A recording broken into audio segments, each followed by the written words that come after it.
The views expressed on this episode of the Came to Believe Recovery podcast do not necessarily reflect those of KHLT, Take 12 Recovery Radio, or our affiliates. The opinions on this episode should not be taken as medical, psychological, or professional advice and are those of the host, co-host, and guests. KHLT and Take 12 Recovery Radio are not affiliated with any particular 12-step fellowship.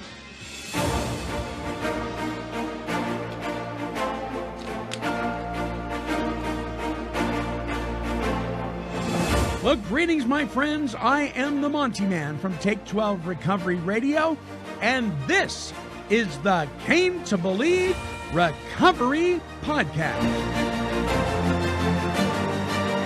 And now, here are your Came to Believe Recovery podcasting broadcasters to launch us forth on this week's show.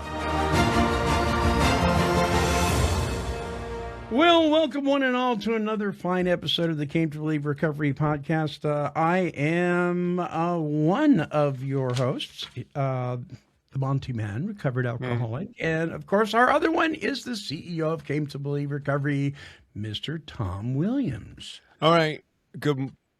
Well, let's see. Wait. Yeah, it is good morning and good afternoon, I guess, depending on who you are and where you're listening to us. And when. Yeah. And when. This should be an easy one. That should be easy, right? That was Johnny Carson show. Absolutely. Yay, you got it. Yeah. Last week I didn't get it. It was something dumb that nobody would get, but Monty threw a wrench. It was Peter Gunn theme last week. Oh, yeah. I never heard of it. Right. But that was Johnny Carson. Yeah, that was Johnny Carson. Back when comedy was comedy and wasn't political, right? I watched a couple of those. Reruns, sometimes you see them. And when people like Robin Williams was on really early in his career and others, Rodney Dangerfield goes on that. And like Don Rickles is so funny. Oh my gosh. And just hilarious, And, I know. Yeah. But amazing stuff. We have a couple things to whine about today, Monty. Yes, we do. Before we do, I'll just give the listeners a teaser really quick. So the topic today is when you feel like giving up. Do you surrender? Do you submit? Is there a difference? We're going to talk about that. So let's complain. and we're going to say that we're whiners right now and complainers. But for the moment, of course, Monty and I think we're completely legitimate, and the whole world should change immediately upon our words. Right. And we hope that the powers to be to hear everything we say, and starting tomorrow, it completely changes.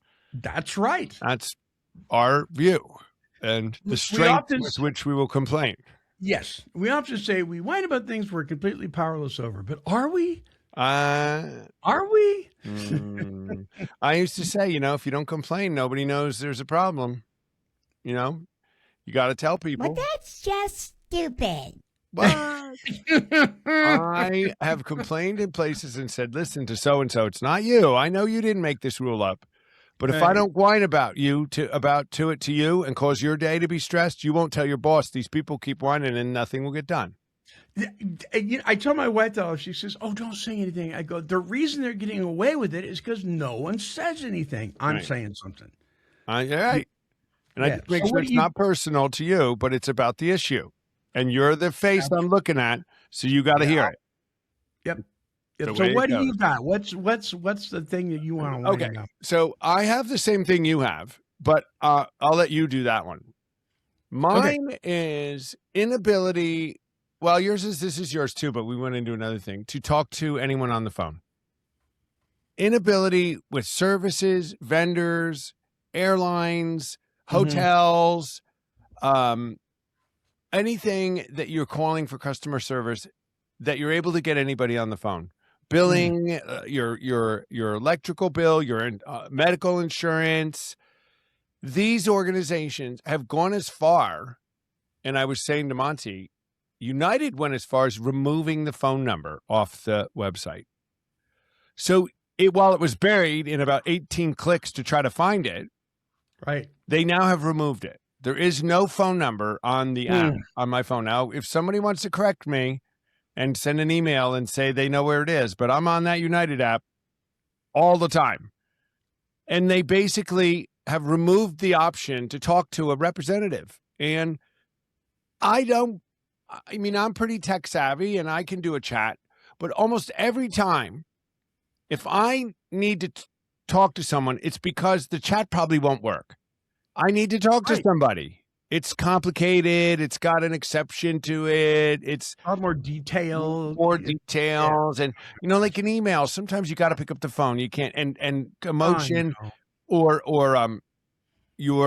the urgency gets lost in a chat, and it sends generic answers back to you.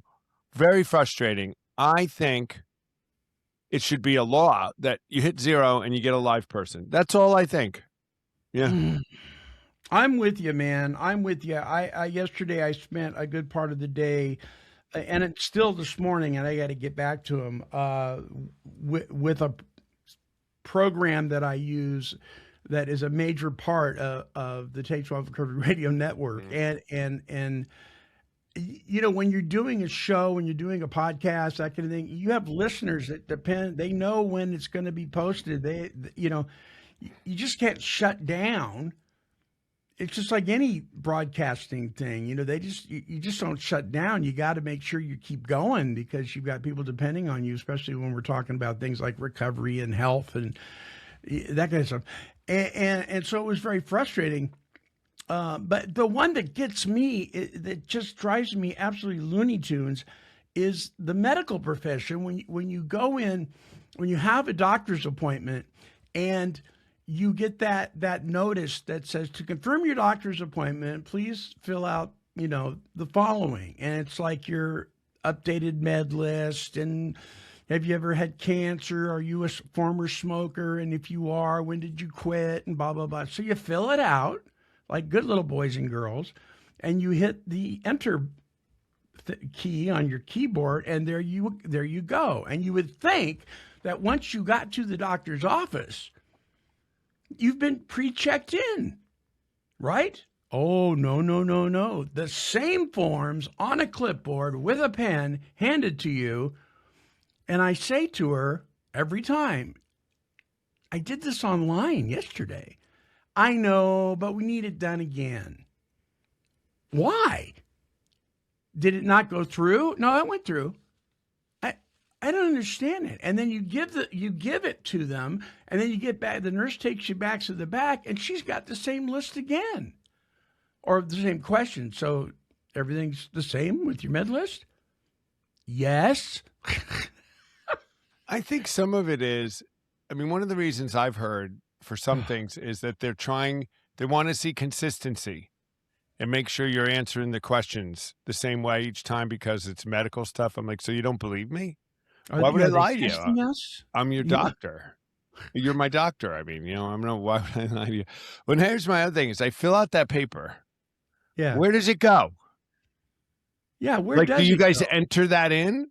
Or so if from a year ago, and can I tell you, find an appointment from a year ago, can you pull up the sheet I filled out a year ago? Is it scanned in somewhere in my file? So what's the purpose of it? Right. The doctor didn't look at it because when I walked in the room, that went on the side. Nobody looked at it. Yeah. So what, they're going to show me, oh no, we entered that all in and then we have it as a base of record. I go, all right. But didn't I fill that out online? Like you said, didn't I do that? I know. Very frustrating. And with AI, the way AI is, you would think they could just take that paper you did and just scan it, and the AI would go, "Oh, this is a duplicate. Everything's the same," and you wouldn't have to worry about it. You would think. But boy, when you can't get somebody on the phone and you hit 0, representative, and they are pushing us to chat with these AI bots.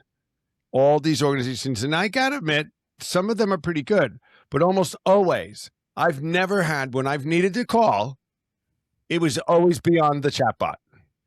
And I'm just like, no, this question I need to talk to someone. Can't get them on the phone. Try to call Amazon.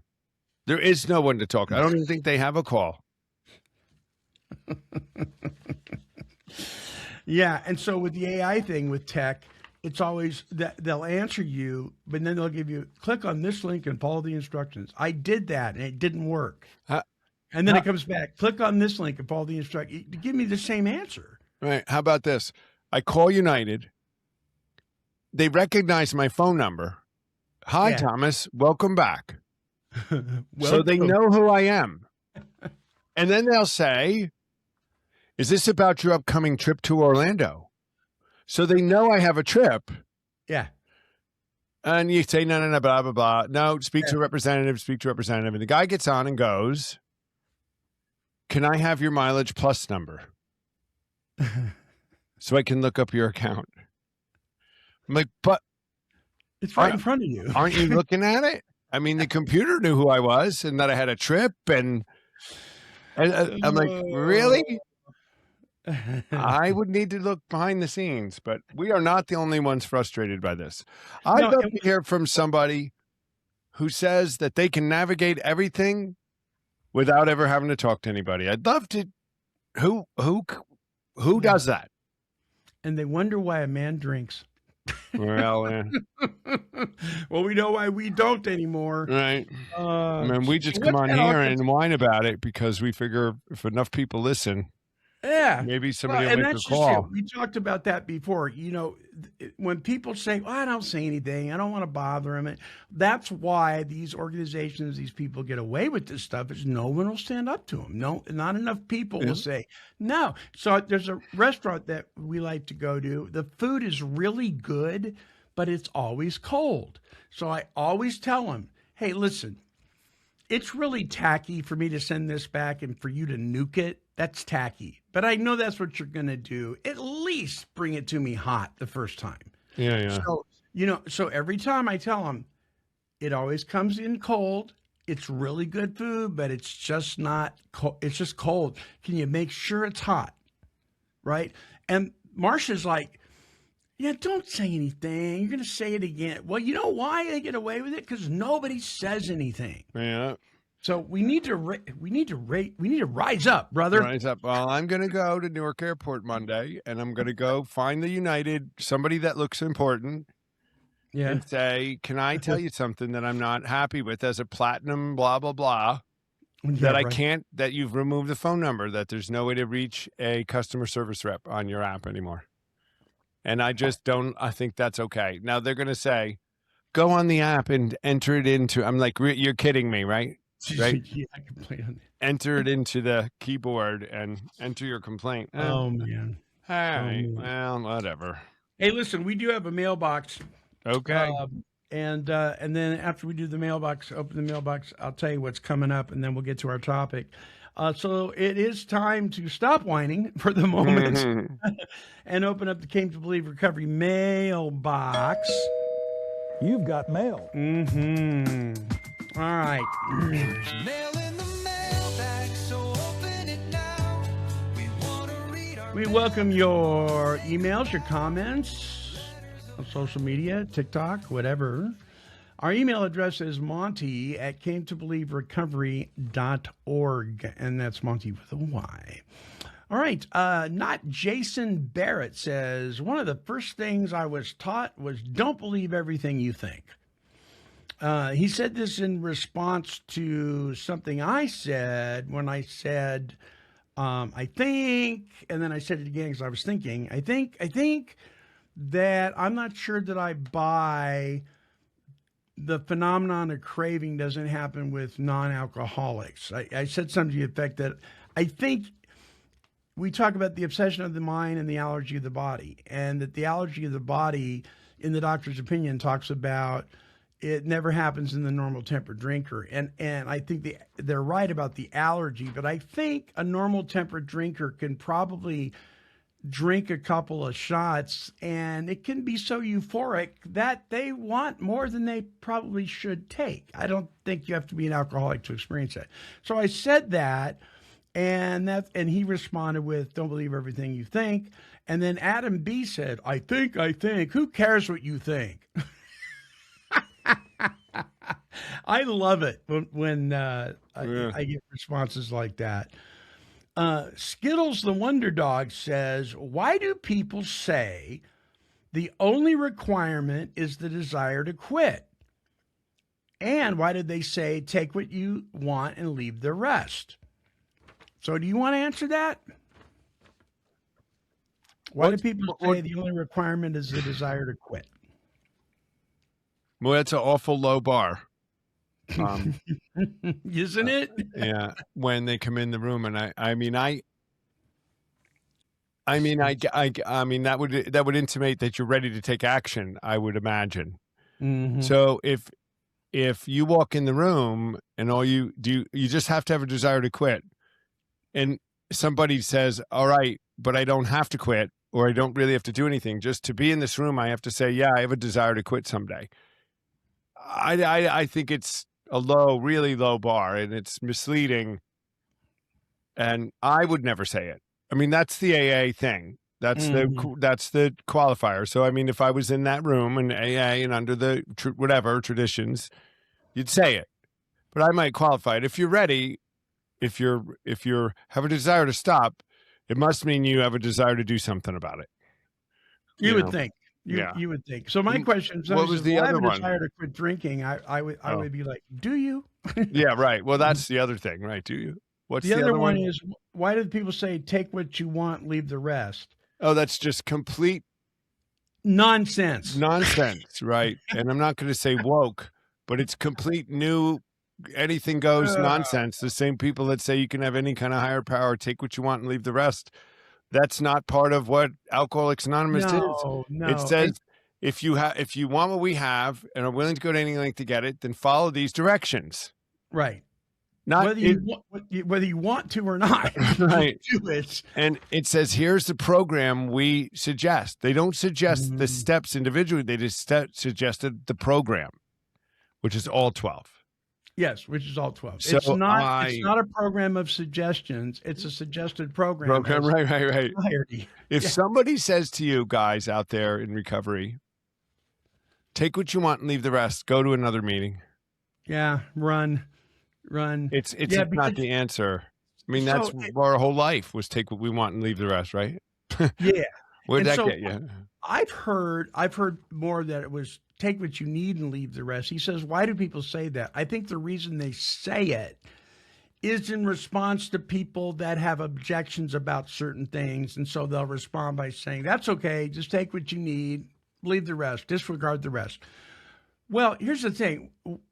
When you tell somebody who's new that, first of all, when you're new, I'm sorry, you don't know what you need. Right.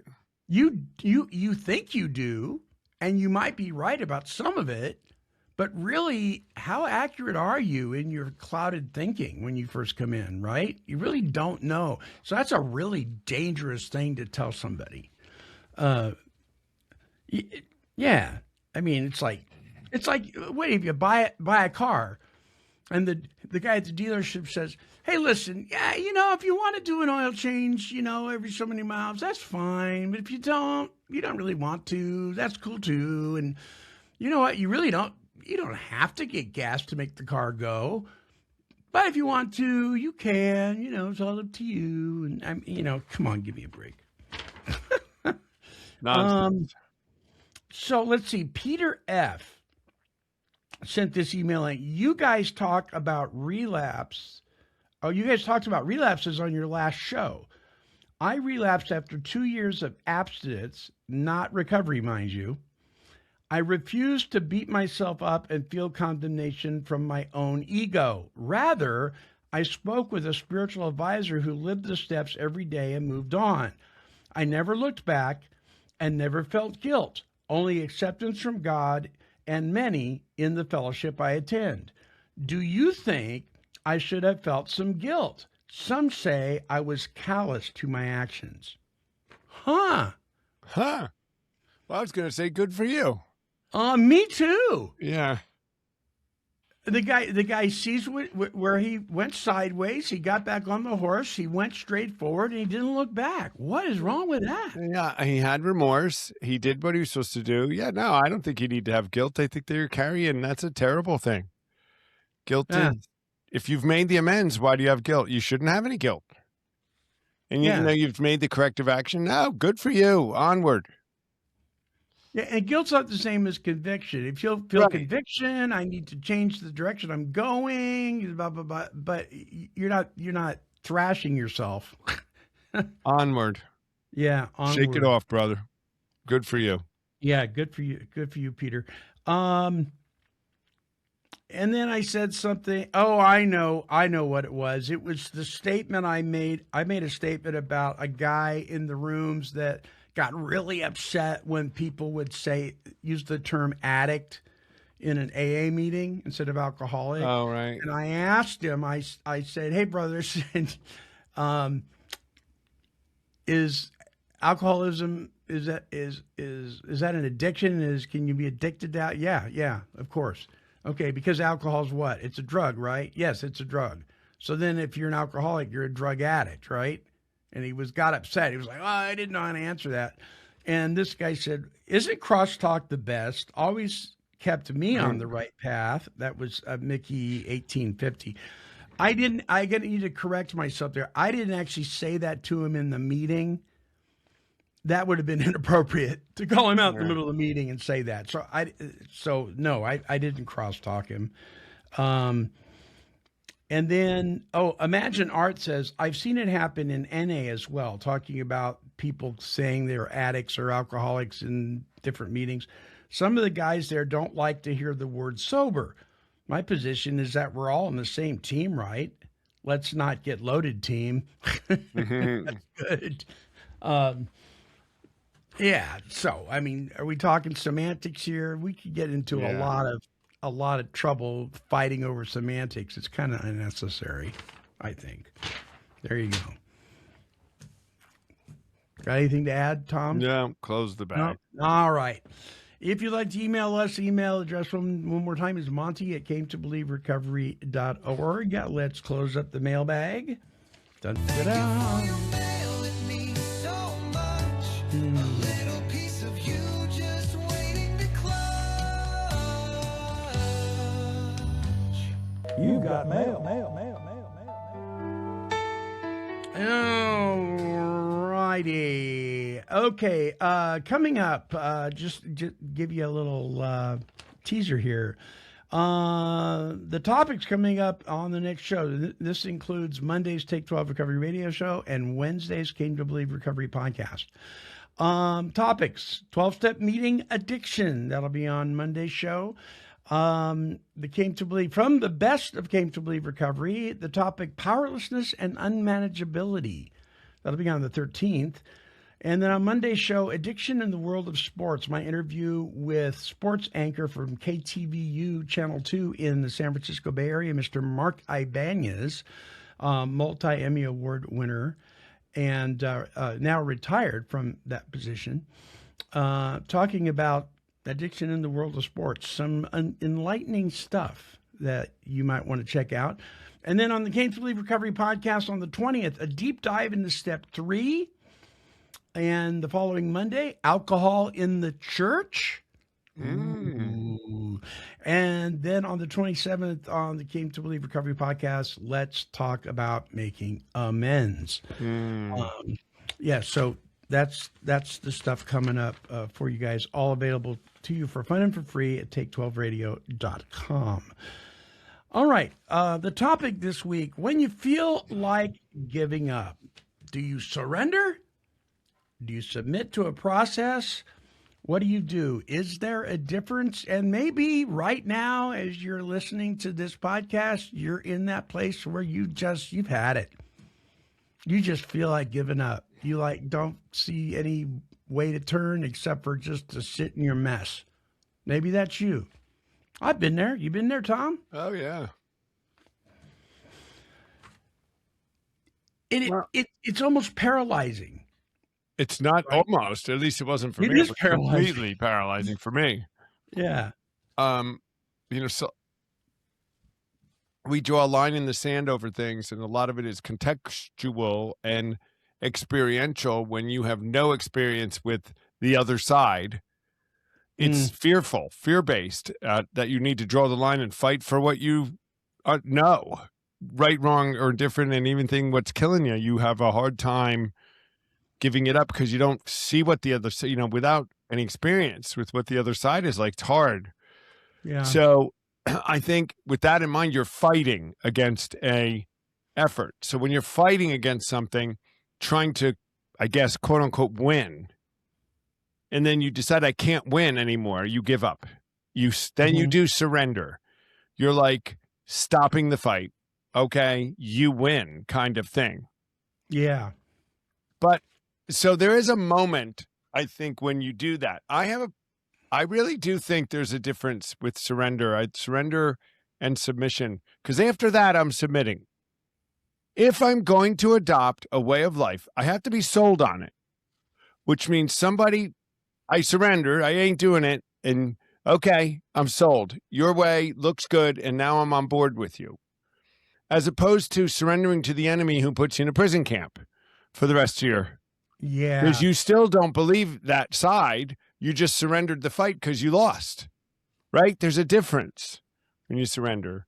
Surrender has that element of you lost, and that now there's somebody commanding you or imprisoning you or forcing you on your against your will, right? I mean, this is Tom talking, but you can read that surrender has all that It potential. implies complete defeat. Complete It's like defeat, right? Yeah. Defeatism. It's like, Yeah. of course I failed. I mean, Right. look at who I am. Right. Oh my gosh. One of the things that it drives me crazy when I hear people say, well, you know how we are. I know. I mean, I've actually said that too. It's like, I don't know what to do with this. So that's my reasoning. Well, you know how I am. So I certainly, and surrender in many definitions is a moment in time. You make a surrender, done. You can't keep surrendering. You surrender and then you submit. The submission, and this is just a line of thinking with this, guys. There's some semantics involved here, and you can continue surrendering. I would call it submitting, but potato, I guess. You surrender and then you submit. I've surrendered to this authority. All right, I give up the fight. I'm in. Now I hear about you. You tell me what it is. Okay, now I'm going to submit to this authority. I'm going to join the band. That I continue to do. Does that make sense? Yes. So I looked this up and I like this. Surrender, it's almost like you collapse from exhaustion. You stop resisting because you can't continue. It's passive. Something happens to you. It's often tied to loss of control or loss of self.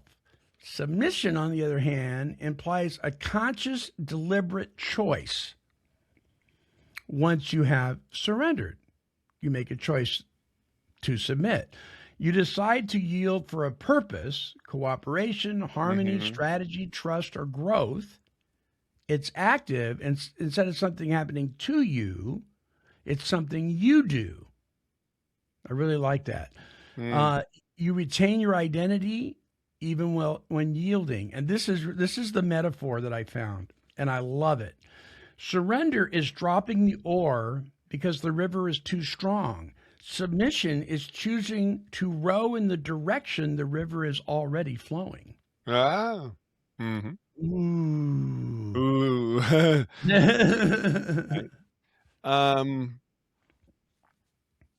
Oh, we didn't do useless information that we need. I have a good one. So at some point, Oh, yeah. I Go have ahead. one of these. It's totally unrelated, but because I was going to say, well, stick a pin in that. We got to go back to it.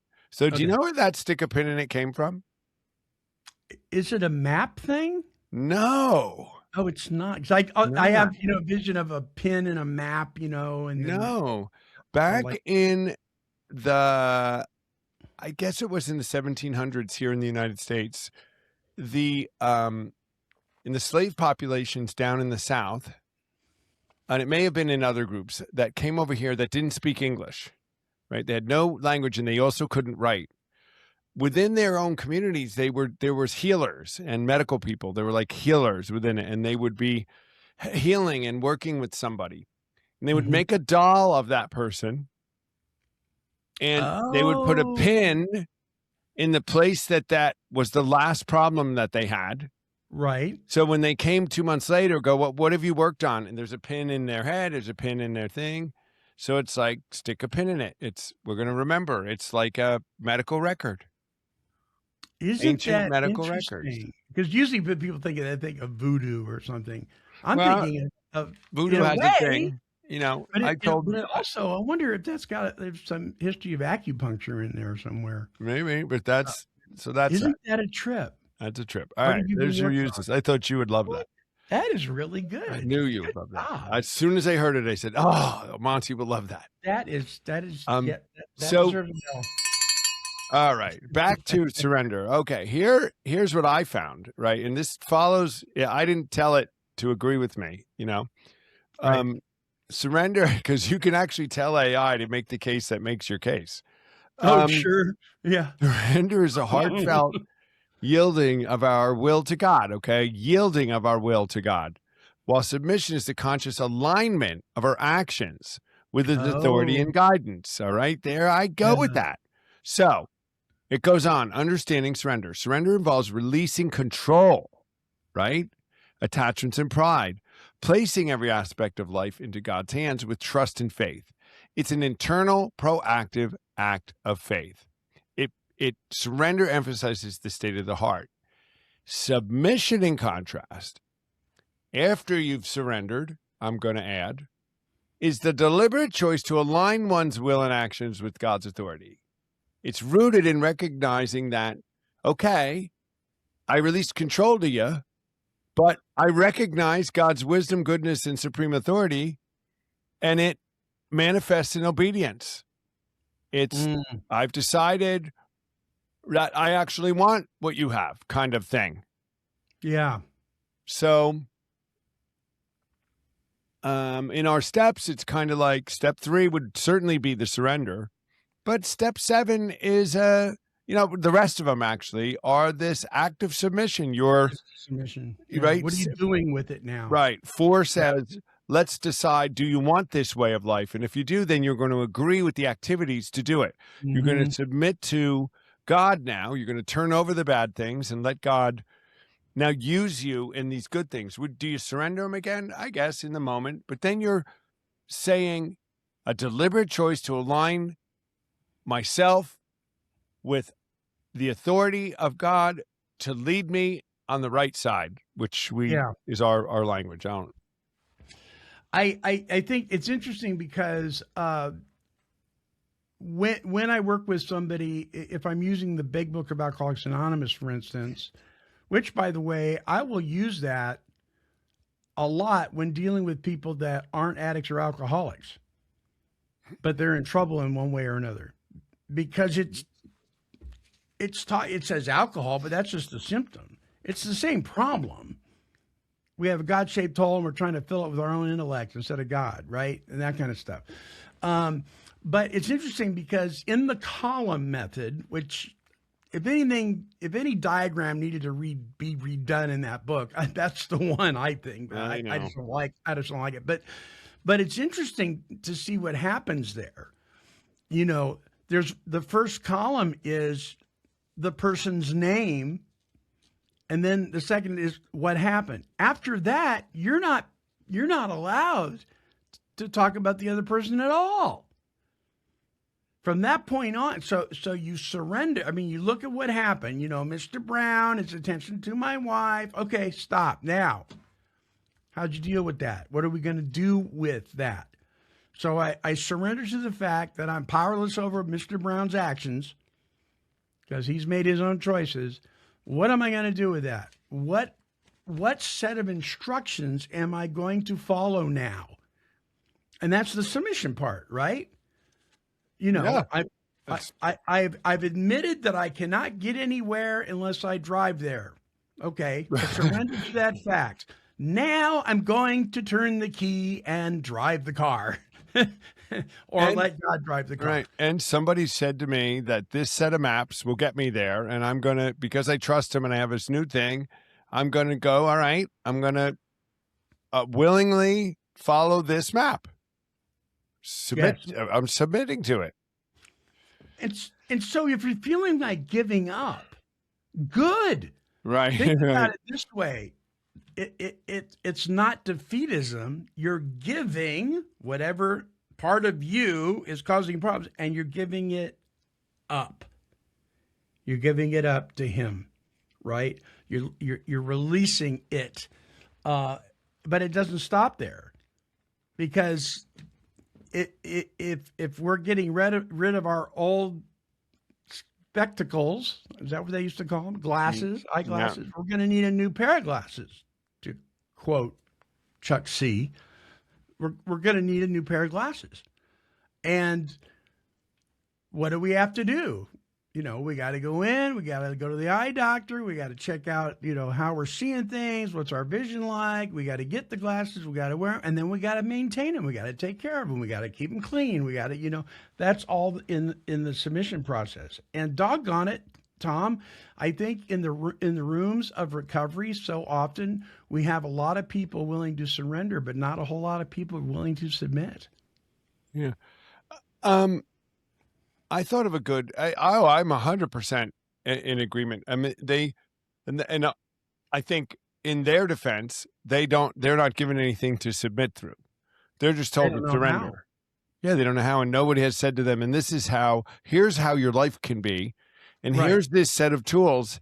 If you'd like them and you want to, you work them or submit to them, the authority. But if Yeah. no one's ever told you, you don't know any different. You right? Yeah, you just keep coming back wondering when the miracle will happen. Right. Just by sitting in the chair. You ever hear that? Just keep coming back.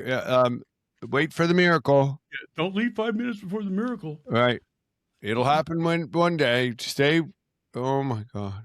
Just keep coming. It works if you work it. What works?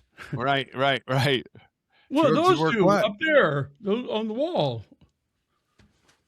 And then, you know, the person that doesn't want to be part of your solution just says, well, you need to get a sponsor. Well, why can't you be my sponsor? Well, maybe it's a good idea he's not. Right. Let's say another submit is, let's say a sports team. You surrendered. Let's say you're in the draft or something, of college draft to the NFL or something. I mean, you surrendered, I guess, to be on the team. And okay, I'm going to be on this team. But to be effective on the team, you've got to submit to the coach's strategy and the coach's philosophy of play. I mean, you got to buy into it. Mm-hmm. Just saying, I'll play quarterback for you and I'll wear the uniform. And if you tell me to go left, I'll go left. If you tell me to go right, I'll go right. But I don't really submit to that. I don't really, I'm not buying into it. I'll do just what you tell me.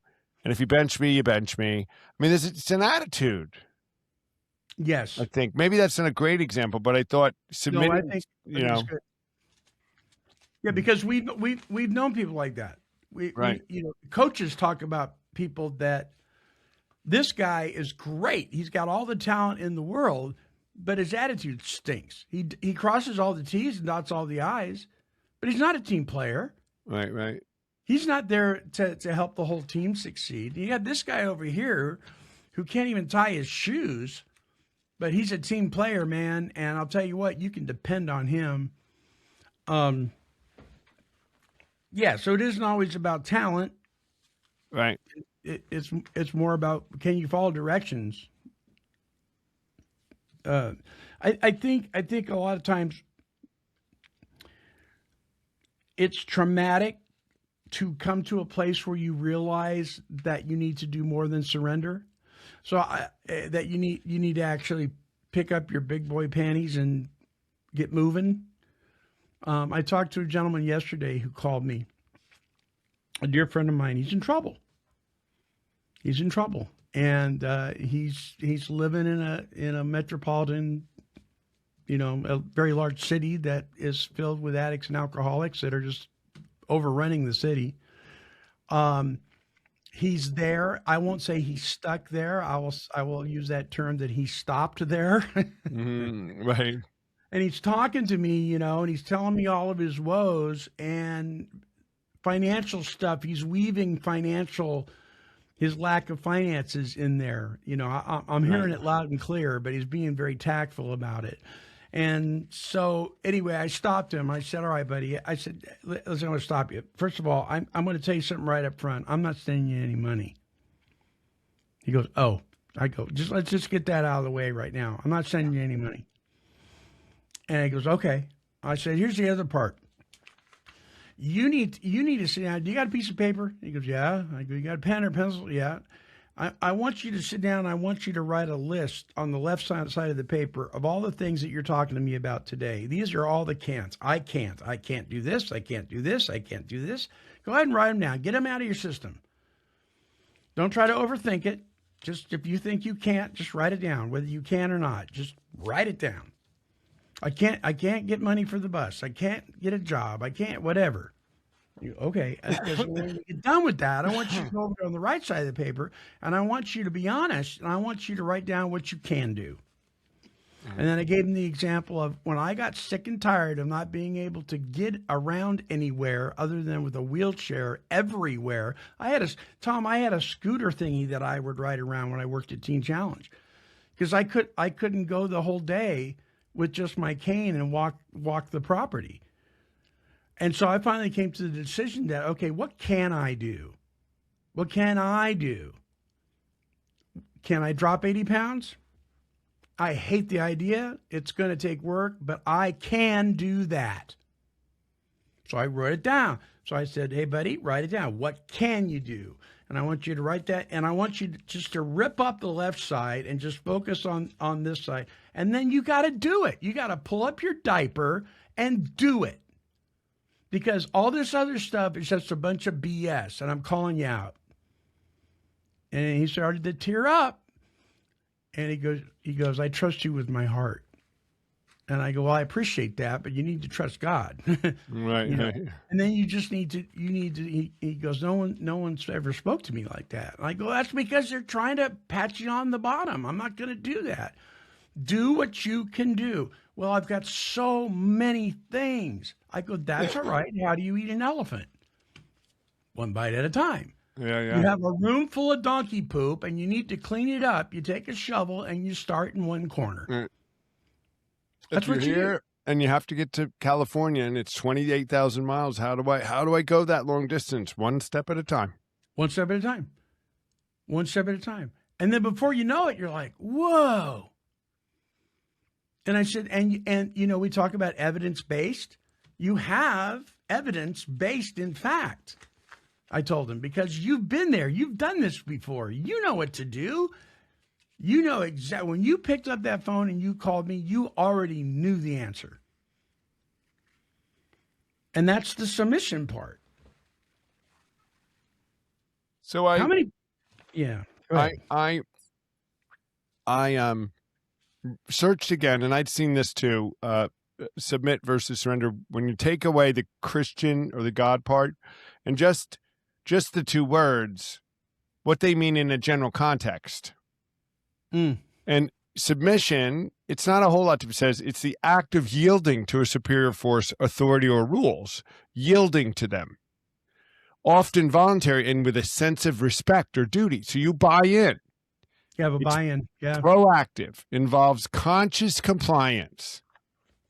All right. And surrender, in contrast, implies giving up control or power, often after resistance or in the face of a stronger force. It's passive in nature. It emphasizes the cessation of struggle, acceptance of circumstances. It is often associated with humility, defeat, or trust, and often involves complete relinquishment of personal control. Mm-hmm. It's a different thing. It really is. They are different things, Monty. The Greek word, going back to the biblical account, because a lot of people don't like this submission thing, especially the women folk. You know, I'm not submitting to no guy. You know, where you know when it says wives submit to your husbands, husbands love your wives as Christ loved the church. The word submit there, the Greek word for that, is to fall under the protective covering of something. Right. It's not this heavy-handed, you will do what I tell you to do. No, it's not. It's actually protection. You know, and so oftentimes, like we were talking about the military thing, in war, when the enemy surrendered, and then they submitted, and they became wards of the other side, and the other side took care of them. There's history about how we have a lot of ugly history. Yes, we do. But there's also history about how the enemy was treated fairly and actually with a lot more respect than their own people. Yeah, right. They fell under the submission of, and they were protected, and they were safe from harm. They were kept away. They were at the MASH unit. They were kept away from the front lines, all that kind of stuff. So it has a negative connotation because we've kind of put that on it, but it really is a very positive thing. Very positive. Yeah. I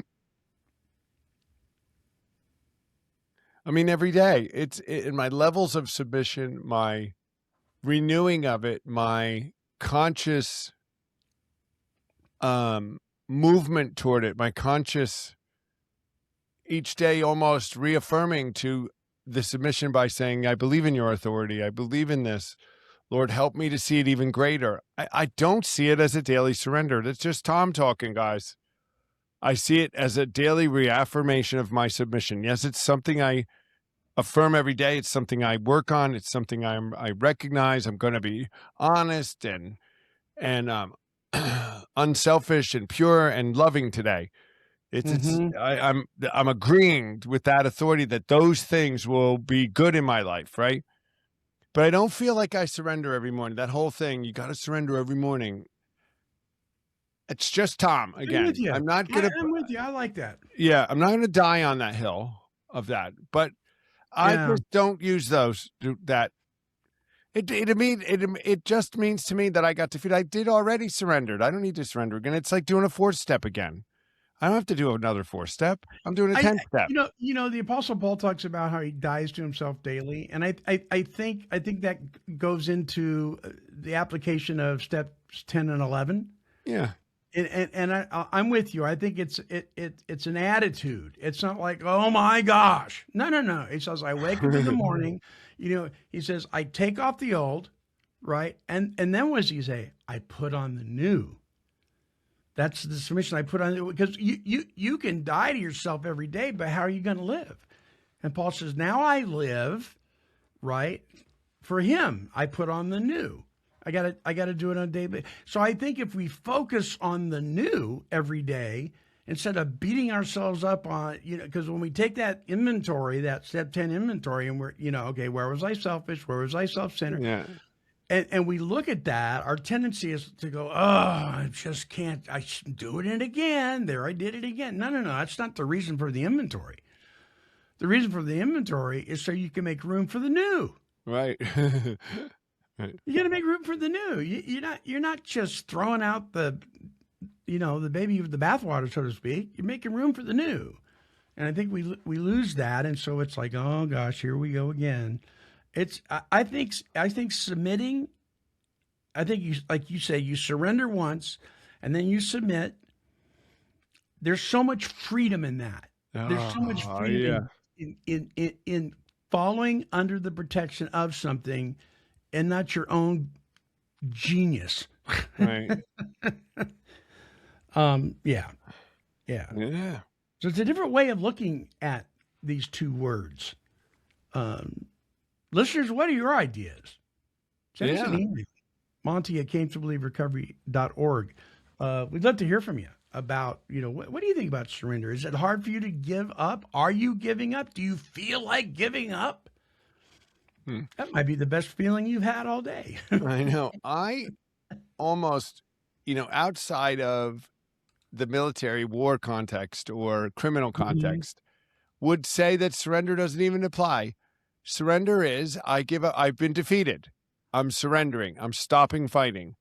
Everything else is submission. And in addiction, I think I could even make a case that we don't actually surrender. We submit. Because we've decided there's a better way. And we're going to go with it. Maybe. Or maybe we're talking semantics. I don't know. Maybe it's a little semantic. But when But- you're fighting a I'm war, with you. I mean, just think about it. If you're fighting and the defeat's on and you're going to get killed and your back's against the wall and you guys ran out of ammo and you don't want to get shot, do you drop your weapons and submit? I don't know. Maybe. Right. There's a semantical element. Somebody might say, yeah, we just submitted to their request to stop fighting. Right. I don't know. I'm But- just thinking, if all you're doing is surrendering, you're sitting in the enemy's tent with a white flag, and you're just sitting there waving it. Well, that's it. I'm just waving the flag. We Hey, may be you overthinking got it, something to folks. eat? Nope, nope. I'm busy surrendering. We may But be you're already overthinking it. surrendered. Right. Nobody You else already- is doing it. You surrendered already. You're in our camp. You don't have to surrender again. Oh, that's a good one. You already Yeah. surrendered. You're in chains. Now we want you to submit and be good, Yeah. right? Follow our rules. Da da da. Wow. Yeah. There we go. Even in the military, it's not. Surrender is a single one-time thing. Right. Folks, we may have actually solved something today. We may have We don't usually. put down the flag, Put down the flag. Or surrender the flag. Yeah, swing it once. I surrendered. I do believe it was more like a surrender when I finally gave up. But then I immediately submitted. And it's been that ever since. An agreement with the way of life, a honest effort to live that way, not perfect. Mm. I continue levels of submission and I do my 10, 11 right. Just let the new stuff in. That's what I'm doing. You know the song, the song I'm thinking of is "I Surrender All." You know? So once you Yeah. do that, there's nothing left to surrender. Now it's time to submit. If you've surrendered it all, what? Just, Yeah, we've solved it. what else you got? Yeah, I think we solved it. You surrender and then you submit. I don't know, listeners. If we make an absolute statement, you'll skewer us, I'm sure. Somebody's going to say, you got to do the surrender every day or else you don't have humility. And alcohol is such a strong power. We Yeah, must surrender every morning. All of that. Well, I would say if you got to surrender every morning, you are not recovered. Right? You're living in the problem. I don't know. Are you suggesting that we can wake up with joy in our hearts? Oh, gosh, forbid. Even if we don't feel like it, we can have it Yeah. because it's the joy of the Right. Lord that's our strength, not ours. Even right? if our lives aren't perfect. I have recently been practicing as soon as my eyes open. This may sound corny to some people. I say, "Good morning, Lord." I don't know. I like it. Makes me feel good. I just start it that way. I've been doing that lately. And Monty, I'll go back to because you made us when we get up in the morning thing. You and I had this conversation about getting stuck in our phones. Yeah. in the morning. Oh, And, that's you know, right. our we had one of our ideas was to buy a clock Right. that had a radio in it so that you didn't have to look at your phone because we were saying, well, we have to have our phones because that's where our alarm is and our clock is. Da, da, da. Well, you know, I thought a little bit about it. You're right. We were right. That is a way to do it. Mm-hmm. But the other way to do it is to trust God and just believe the process and not open the stupid Facebook. Can I just not open the Facebook? If you want to look at the clock, look at the clock. But Yeah, then on the that's phone it. and just not hit it. It's right there. It's like it's addiction. I mean, you can be and when you're in a rehab place locked in a center, you can't drink because there's no alcohol. That's easy. What are you Right. gonna do when you come out? So You made a good point. So why buy a clock when the problem isn't that you're It's trying not to the solve clock. problem? It's not the the symptom. clock. Right. Mm. So I said the first thing I punch on that phone is the Bible app. Just me, guys. Good. And I start reading that.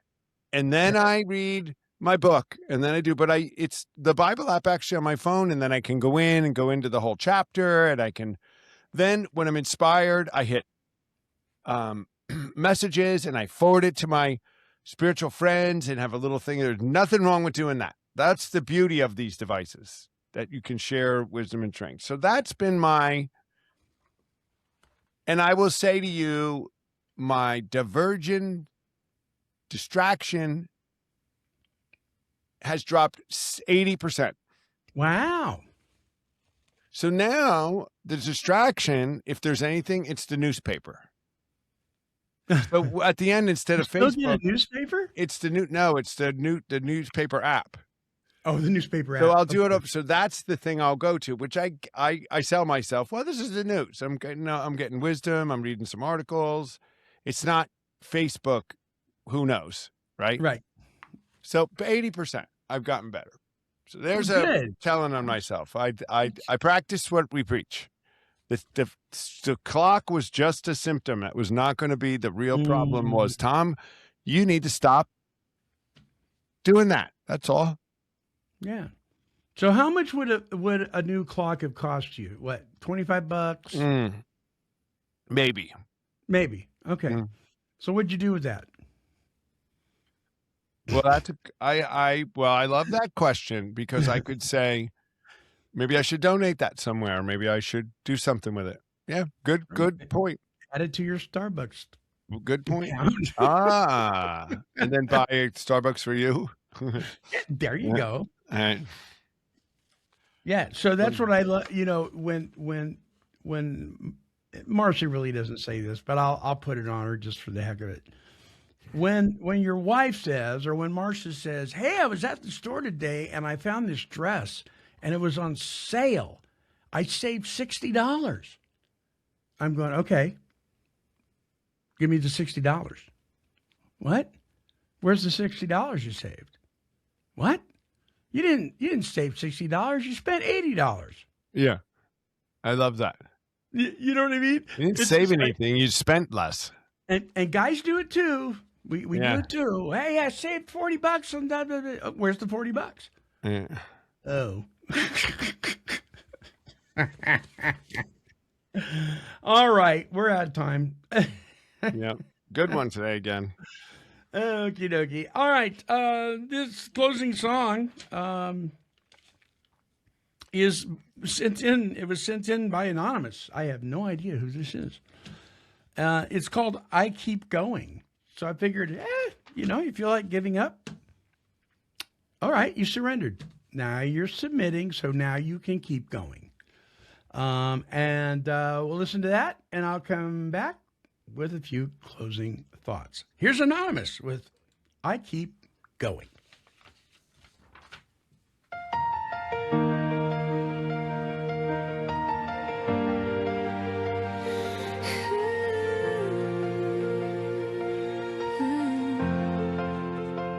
Some days I wake up tired before the day begins, carrying the weight of everything I've been.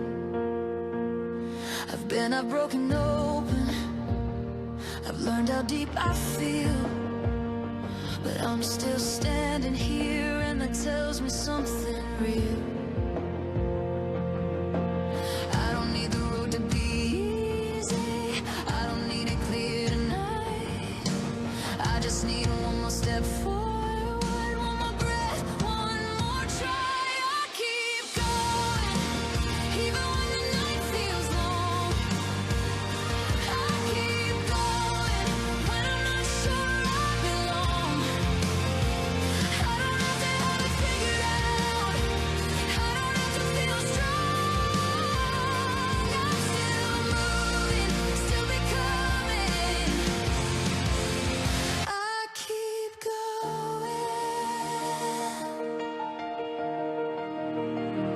I've learned that courage doesn't always roar. Sometimes it whispers, just don't stop now, not before. I've walked through doubt, I've stayed when it hurt. I didn't disappear, I stayed and did the work. I don't need to outrun my fear, I don't need to prove my name.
There are moments when quitting feels like the only option left, when the weight of everything seems heavier than you can carry.